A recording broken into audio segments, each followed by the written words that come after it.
वकास आज के दिन में नहीं छोड़ेगा। रऊफ पहला बॉल लिया, पहला बॉल और पहला छक्का।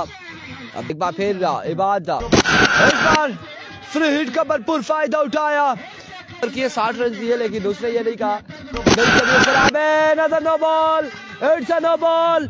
Once again Ibad, yes it is another 6। एक बार फिर Faisal, oh it's a no. Faisal एक बार फिर अपने बॉल के निशान से इस बार शॉट खेले Waqas.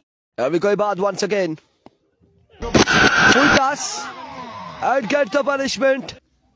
Once again Ibad, full toss, another 6. देखो once again आकिब, इस बार क्या कमाल शॉट खेले। और वो नदियों में इस बार 6 छक्का।